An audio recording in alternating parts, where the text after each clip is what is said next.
Dear students, welcome to this session.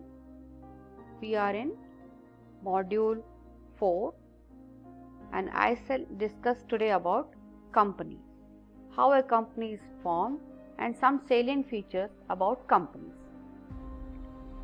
According to section 2 subsection 20 of the Companies Act 2013, a company is a company formed under the Companies Act or any other previous act relating to the same. And what is a company? A company is defined as incorporated association which is an artificial person having a separate legal entity with perpetual succession, a common seal, a common capital, etc. So these are the features of a company. How many kinds of company are there?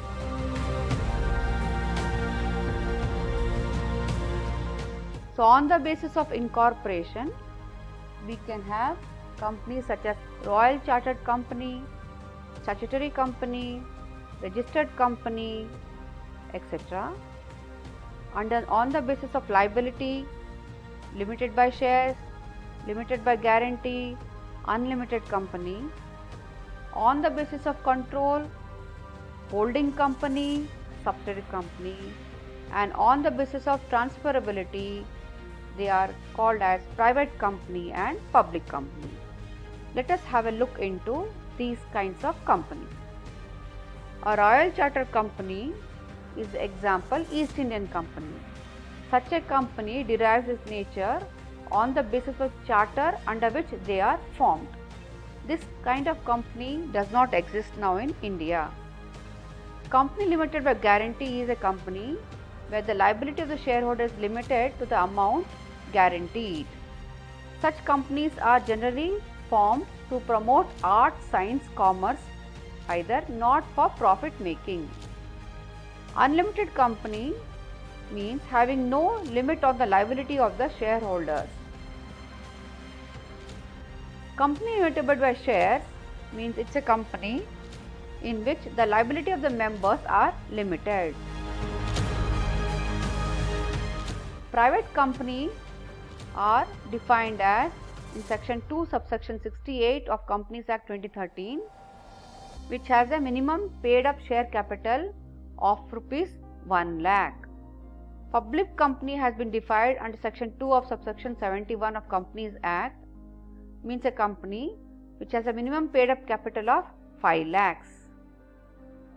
Domestic company which is based in India registered under the Companies Act 2013. Foreign company is a company incorporated outside India which establishes its business operation within India under the Companies Act. One-man company where one company holds practically the whole of the share capital of a company. And company not for profit. These are the companies which must obtain a license from central government before they are registered, and they are not for profit organization. Let us understand the stages and some salient features of a company. So usually the companies may have 4 stages. Example, promotion stage of company formation, registration and incorporation stage of company formation, capital subscription stage of company formation, commencement of business stage of company formation. The introduction factor is a very major factor to determine the procedure and process of incorporation of a company. In the first step of the company, we require a very important document, namely Memorandum of Association. This is nothing but fundamental conditions laid by on the business of the company. So, as discussed, the 4 stages. First is the company would like to promote the formation of the company. Promotion of a company is the combination of sum total of activities relating to the promotion. And second step will be registration, nothing but incorporation stage, wherein Memorandum of Association, the most important document, will be summarized. Also, another important document called as Article of Association will be also required. It is nothing but regarding internal and sub-internal rules of the company. Third stage comprised of the capital subscription stage, wherein the promoters of the company will decide the capital structure of the company.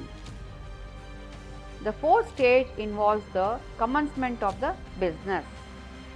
After getting the incorporation certificate and certificate of commencement of business. What does incorporation certificate mean? You can see here, it's a small example of incorporation certificate issued by the government. And you can see very much that every company can get a SIN number. What is SIN number? SIN number is a unique 21-digit alphanumeric number which is allotted to all types of companies.